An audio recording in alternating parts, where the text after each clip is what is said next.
Yeah, give you an outline of, as we said, the importance of college visits, why they're important, why we feel they're important, and talk about the itinerary planning, because college visits, as you'll see, especially if you're going on more than one, it becomes more than just doing the arrangements on campus. It's a matter of the whole planning, the whole itinerary. It's a matter of putting together your transportation, the route you're going to take, where you're going to stay, how long you want to be gone, and it's like putting a whole puzzle together. So hopefully by the end of the presentation you'll have a little bit of an idea of how to make it a little bit easier, or how to basically put some organization for these tours together.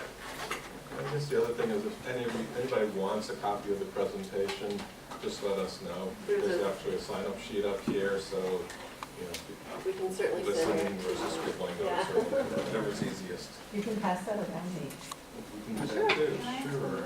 So it seems to be optimum to go during the school year. How high school now is so demanding on this kids. How do you make time for them to do something like We just do it. I mean, people just, a lot of kids go during spring break. It's the biggest, it's for the colleges, it is the absolute busiest time of year. I have, how many do I have going this week? Yeah, 4 or 5 that are trips that are going this week and next week, and I think we had one that was last week, and so spring break is the biggest time. There are pros and cons to that, because sometimes you might not be as apt to get some of the individual arrangements that you want, because they're really kind of geared toward the accepted students on certain days, because they have a lot of accepted students days. But we just, you know what, we just kind of pull them out here and there, or Does whatever we winter break can. work? No? Winter break does not work. Does not work. No. Because like my son's into sports and spring break, we don't have a spring break. Yeah. Just a Yeah, couple you days. just kind of have to, even if you have some long weekends, there are certain holidays that the colleges take off, but then there are certain holidays that you may get off that the colleges don't. Sure. How important is it to visit, like, in the winter in Chicago to see how bad that is? We actually cover that, yes. It is really important. It is really important, especially for those of us who have kids that have grown up in California, because it is very different, and it is hard for some of these kids to take. They think that they want that, or they may not think about that, and then they get there, and we have a fair amount of kids that they just don't like it. They just want to come back to the warmer weather. So it is definitely something that is a good idea, if you can. It's a good idea to go when it's cold, or when it's really hot, because some of the other schools are like Arizona or Texas. It's for a few months a year, it is really hot. And those are things that they do need to take into consideration when they're looking at this. Is there anything else, like humidity or, Well, I think it's the cold more than anything else. It is definitely something that we do talk to people about. And when we work with kids, and we're helping them put these college lists together and do the search process, we do talk to them about when we look at their criteria. I do ask them, I say to them, are there areas of the country that you don't want to consider when you do this? And I get kids that tell me a fair amount that they don't want the cold weather. That, it's like, okay, so we're going to look from here down on the East Coast, and so it is something to consider. And even when some of the kids we talk to that, we talk about Oregon, if the kids don't want it, there are certain parts of Oregon where it rains all the time, and if that's something that they don't want, these are things we do take into consideration. So I just wanted to talk for a couple minutes. We mentioned before the importance of college visits, and this was part of a study by CapEx. CapEx is an online sort of college search website. There are a few of them out there. Parchment is one, CapEx is one, there are a few others. And they did a study among new college students and asked them some questions and put together the data regarding college visits. And there were several things that came up, and they did find that college visits are the most influential resource in introducing students to college. So like we talked about, just even if you have 8th graders or 9th graders or even 10th graders, it's never, as we talked about, it's never too early to get them started on this. Just to see what is a college, like here today, being at Splash is a great way to do that. It's to, what is a college campus like? What does it feel like to be on a college campus? That type of thing. So that's what they found with the college visits. And then again, with looking at specific colleges, when the kids start visiting, you can do an online tour, you can look through their materials, but they still felt that the most influential factor for getting a feel for specific colleges was being on those college campuses. That's the way to really get a feel for what the culture of the campus is. They often also help the kids when it comes time to write their essays. What we found is that if you are on a campus and then you come home and you have to write your college essays, there may be something that has sparked your interest, or I should say your teens' interest when they've been on the college campus, or they may have seen something that they thought was really great, or they may have talked to somebody that was really influential, whether it was a student or whether it was a professor or whether it was an admissions counselor. There was something that they felt was really special about that campus. If your student has a specific department that they're interested in that's not on the general tour, can you request that? Or Yeah. can- Then we'll talk about that, Is yes. that through admissions, or who would you call? It can vary according to the school, and as we go through, I can address that question. But yes, you can do that. Most schools are pretty open to that. With regard to the essays, almost every application, almost every school asks questions about why, or asks the question, why do you want to go here? They might not frame it like that, but it may be, how can you contribute to what we are all about here, or how can this college help you with where you want to be as a person, or as, in a few, where you see yourself in the future, that type of thing. So it does really help if you have visited the college campus. Admissions offices may also consider whether you visited. We just mentioned this a little while ago too. There are colleges that do ask on their college application, have you visited our college? For instance, my son, who had applied to Rice University, there were several lines there, and he could check them off. I had lunch with a student, I went on the tour, I went on the information session, I met with a professor. So some schools will take that into consideration. How much pull it has, we don't know. But we sort of look at it as, well, maybe if they're deciding between two students and one has shown more interest than another, that maybe that puts him at the top of the list. So there are those schools that do. And then there are others, most of the Ivies, they don't look at that. They don't have you check in when you come to visit. They have your name in the database perhaps, but they don't look at whether they don't really pay that much attention to whether you've come to visit them or not. Talk about the overnight experience. I mentioned it a little while ago. It's usually for seniors or for accepted students, but it is a fantastic way for your teen to get a real good idea of what's going on campus outside of academics. It's the chance for them to actually be in a dorm with students.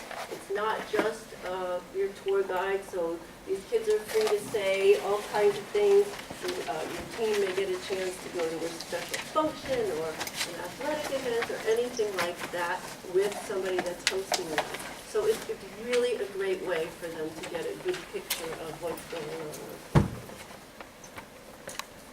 College visits also give kids a better idea of what they're looking for. They may say they want big, but do they know what big really is? They may say they want a city, but city meaning, what does that mean? Do you want a city with a campus? Do you want a city without a campus? Do you not care? I'm working with a student right now, and he did his first group of visits last month. And we had talked about, he comes from a fairly small private school, and we had talked about the whole idea of city. And he lives outside Boston, and he goes into the city a lot. And so he said he wanted something in the city. And what he realized was he was okay with a school that was close to a city, that had an easy way to get into a city, and he was okay with a campus that was within a city, but he did not want a school, he realized when he visited some of them, he did not want a school that did not have a campus and was right there within the city. So sometimes it's very hard for these kids to tell until they go as to what does a city school really mean, or big, like Stanford is big, or you know, that type of thing. Yes. My daughter has the same thing where she wants to be near a city, but it's hard for me to determine when I'm looking at schools if they have the access, if they have the connection to the city life. Exactly. Is there a way to do that? In terms of, And to determine which colleges we should visit? well, All I can see is location, right? Right. Well, you know, well, obviously when you go to visit, you can see it becomes a little bit easier. Online, online or in their materials, usually there is a place, you sometimes have to dig within their websites or whatever, but they sometimes will tell you, there are shuttle buses that run throughout the campus and will take you to, they may take you to a shopping center, or they may take you downtown, or the kids have free access to all the public transportation with their one card or whatever it is. So usually there are places on the website that you can search for that, or it's always a good thing to find out when you visit. And again, that's another reason why So you just want to hope for visit. an indicator that will Yeah, get you. Okay. Yeah, and again, it's, you know, the kids will see, so the same student, they went and visited Duke. And he said to me, I liked, you know, the academics, you know, it can't be beat, he said, but it's just too big for me. So he doesn't, the idea for him of having to take a shuttle bus to maybe get from one campus to the other, or, you know, something may be on one of their campuses, because they have two campuses, maybe he doesn't want to have to take a shuttle bus to get to another campus and things like that. So these are all the things that they start thinking about and start seeing when they start going to these campuses. So, and then they start narrowing down their criteria as they start visiting. Yeah, the big versus small is an interesting one, because it's, what does big mean? Does big mean big in terms of how many people go there? Or does big mean big like the size of the campus, or is it both? So these are all the things that they start looking at, and it's interesting because they will start seeing what they want. Afterwards, he said to me, I really feel like I can narrow down some of my criteria now. And so they will start realizing, and as we say, this whole college search process is a kind of self-exploration, both with where they think what they want to study, and where they think where they want to be, and the type of environment they want to be in. So this is a great process for doing that. Okay, Sure. I mean, so two suggestions is to use, there's a couple of tools out there. One's Campus Maps, and you can search by school on their website. If you go on our website, we have a resources page where Campus Maps is listed. And they have both interactive and links to all the school maps. So looking at the school map might give you an idea as to the campus. Also, you know, go on Google Maps. I mean, today you can literally go from San Francisco to New York at street level and explore. It might give your student, I would suggest a student do it, you know, some idea as to what, you know, is surrounding the college. There's lots of opportunities on the web to sort of explore around. You just have to do a lot of research, and there's lots and lots of sites, and that's why we sort of keep adding to our resources page, because we think these are sites that sort of narrow down around sort of the visit criteria. So just a couple of suggestions. So we kind of divide up what we see as the reasons why most people go on these visits, just to sort of simplify it a little bit.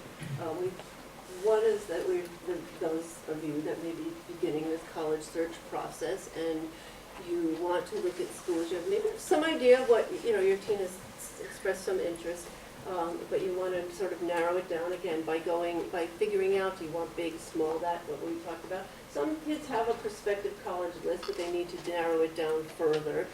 They've figured out maybe their criteria to a certain extent, but now they have too many schools on their list and they have to narrow it down further. And then if the kids have been accepted, and need to make a decision. They may have gone before. We're going back to Skidmore this week, and our son has been there a couple of times before, but we're at that stage now where he just really wants to see it in a little bit more depth and go from there. So these are the three basic reasons we talk about when we're dealing with the college visit. And we talked a little bit about visiting the colleges close to home. If you don't have a chance yet, it's in your plans, but you haven't gotten there yet, we have so many resources around here to be able to go for just a day or a half a day to some of the schools around here. Again, it just introduces kids to the colleges. You can schedule the information tour, the information session and the tour.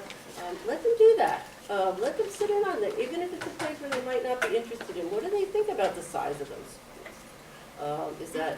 What do they think when they're walking around? Does it feel too big? Does it feel too small? What are the admissions people talking about in the information sessions? What kind of kids are they looking for? What kind of questions are the kids in these information sessions asking? And then when they're ready to go on their other visits, they've got a little bit more information, they're a little bit more familiar with the process. So it's really a good opportunity. If they have a friend who goes to, or a Right. acquaintance or a family If you member have who somebody- goes to one of these schools, ask them to, that most kids are busy, but take an hour or two, because most kids, and we reach out to a lot of college kids around the country to do individual meetings, they're excited to talk They love about their school. They love to show people, their schools. So it's another way to sort of, walk around a college campus with somebody other than, admissions. We think admissions and tours are important, but you really want, that personal feel too, and to be able to talk to somebody comfortably and ask, sometimes hard questions, or just, get a feel. So those are some other suggestions. So once you've decided that you're going to do this, the college visit trip, there's a number of things you want to take into consideration.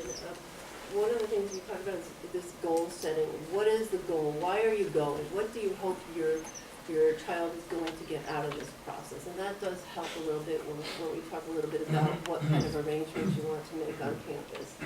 Then you've got to decide, where is it that you want to go? How much time do you have, and are you flexible? Because start looking at as we're talking about the different college calendars and things like that. How flexible are you? Is this the time you can go? And then you're going to make your arrangements, and whatever you fit in, you fit in. Or can you work a little bit around around the college's calendars and things like that? How long do you want to be gone? And how much of a budget do you have? And these are important things to take into consideration when you start planning your itinerary. Yes. How far in advance do you need to make an appointment? Like how full, how booked are they for these boards? It depends, and I, of course, tell people, please start the process as early as you can. I mean, I am working with somebody now that's, he came to me, about a week ago, I guess, and he's leaving Tuesday on Loretta. So, we can do it, but it does make more stress for you. I mean for the colleges. Right, how right. booked are their tours? Right. So that's, we can usually work around their schedules, but it's a lot harder with a lot of the bigger state schools because they do book up a lot more quickly. So months in advance or weeks in advance? Depends. I The mean, thing is, if you're even thinking about it, it pays to, in my opinion, it pays to just go on there and book the admission, the tour and information session, and you can always cancel it or change it, because at least then you have a spot. University of Washington, this is a family that came to me about 3 weeks ago, I guess, and they are going to travel next week, and we cannot get an information session or a tour there. They are booked until the last week of April. So, we sort of look, you can find ways around that, But it's nice to be able to at least do that. That's what I think is the basis of your visit, is the information session and the tour, and everything else you're working around that. So again, you see Santa Cruz is another one. They book up very, very quickly. They don't have, the state schools tend to not have as many information sessions and tours a day as a lot of the other schools. So you do want to go on there and check periodically, and if you are thinking about it, it pays to go on there and at least make, you know, I do ask people that if you are going, if you think you're not going to go on there and release that, because there are so many people that want to go. But it does pay to at least make those reservations if you're thinking about it, because they do book up really quickly. Oh, close it? Oh, okay. Again, we've talked about when to visit, and we're talking about planning well ahead of time. And also, the reason that we talk about planning well ahead of time is if you are making these more in-depth arrangements, if you do want to speak to, you have your son speak to somebody in a particular department, a faculty member, or a coach, or a club advisor, or somebody like that, they tend to not answer that quickly. And you do need to do a lot of follow-up, maybe email, followed by phone, followed by email. Some of them are great, some of them answer right away, but some of them don't. So, and sometimes you start with one person and you have to go to another person and another person to get to the right people. So that's why we say start as early as you can, because you want this, if you want these in-depth visits, you want to really get a good feel for what's going on at campus. You need to have the time to look at, for these people on campus, to look at their schedules and see how they can accommodate you best. Again, we talked about the academic and event calendars. There's nobody there during winter break. Thanksgiving is another time when they pretty much are closed down. Some of the schools you'll find that'll go all the way through Wednesday with their tours and information sessions, which is great. But you want to make sure that you're looking at their calendars. We talked about summertime. There, as I say, if that's when you can go, because it's still very beneficial to go during that time. And the thing is, actually, if you do have time, if you are going during the summer, one of the things to keep in mind is that your professors, if you're meeting with professors, it's a little bit harder and takes more time because not all of them are on campus, but if they are, they have a lot less to do in terms of classes and things like that than they do during the year, so they may have more time to spend with you. So there's a little bit of give and take there. Yeah, I guess the other thing is if you end up on a campus and you hadn't scheduled anything, it doesn't hurt to knock on a department door. I mean, we visited University of Miami around Thanksgiving time. Right, Monday after Thanksgiving, and Phil is interested in sport management and exercise science, and we actually passed by the door of the department and we said, you know, go knock on the door, go inside, see if there's somebody there that will talk to you. And actually he spent about 45 minutes talking to a grad student who then introduced him to one of their, you know, longtime professors, and it was great. He came out of that visit with, you know, all kinds of information, and you never know. So don't be afraid to do that, I guess is my point. Worst they can say is that nobody's available. But it's also a great way for your teens to get a little bit more self-assertive, to have them sort of take, you know, do the process. We as we said, we sent him in and had him go in there and ask if anybody was available, and you know, it's a great time for them to start doing that. If you do that and you are lucky and get someone to talk to you, do you have a recommended time period or questions that a student would ask so as not to disrespect that professional? You know, what my son found was that once he got in these meetings with these professors, they were so excited about what they were doing that they went longer than he ever anticipated. We sort of scheduled a little, you know, figures, sometimes a half an hour. And he was in there for over an hour, and then they introduced, one of the places they introduced him to somebody else. So you kind of go with their flow, but yes, and we also do, we actually, I have a sort of college visit tips page that I give to clients that, yes, has sort of, gives them sort of an idea. If you're meeting with a professor, here are some of the things that you might want to ask them.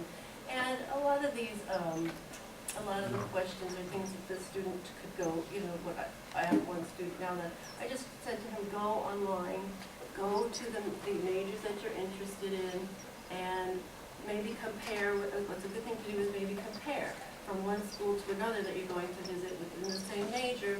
Do you have any questions? Because how different or the same are they? What do you like about one that maybe you don't see in the other? So they kind of develop some of the questions that they're going to ask. And as I say, sometimes professors just talk away. It's really great.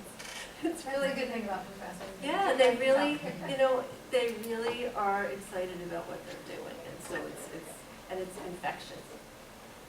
Just to sort of add on to that, a couple of things, teens are a lot of times very shy. One of the things that I've written about and I did with my son is I took him to a networking event in an area that he's interested in. We actually went down to the professional soccer team in San Jose, and we got to network. We got to meet the president of the team and a bunch of other people, and I showed him how to do, and it was a good experience. So if there's something that you or your husband or a friend can do to sort of get them, push them a little bit so they're used to speaking to adults and strangers, that's a good thing, because most of them are used to texting. The other thing, and we'll list it on the end of the slides, is that there's tons of, if you search college visit questions on the web, you'll come up with lists and lists. I actually have a Twitter account where it's called College Visit Tips, and I tweet college visit tips and questions. And they're not necessarily about the professor, and they're more to adults and parents, but it's push on to the kids to get them thinking about, so what are you interested in? What do you want to ask? Some questions that you should be on campus prepared to ask. And it's not how many people go here and where. The professors and the colleges don't want you to go on campus and ask the questions that can be answered by your research. They want you to be thinking a little, not totally out of the box, a little bit further. What's your genuine interest? What's your interest in the people and the community and how to engage in the community? Because one of my tweets is, the facility might be great, but you really need to like the people. And in these sessions with professors, you can also say, well, what is it that you like best about teaching? The kids can ask these kind of questions. Find out why clearly if he's been here for 30 years or something that he likes about being here. So they can ask those kind of questions. What is it you like best about being here? What things like what kind of internships do you offer? Do you offer research to undergraduates? Things like that. Those are the kinds of questions. Yes? Do colleges tell you, is it available to know the percentage of tenured professors versus adjunct professors? It's probably available somewhere. You have to, it's probably somewhere in their information. You may have to Google search it and it will come up as part of their, it may not be readily available on their site when you go searching. But I've found that sometimes when you Google certain things, it's in their, they've published it somewhere, not necessarily on their admissions website, but it's published somewhere. But I think all those things are available.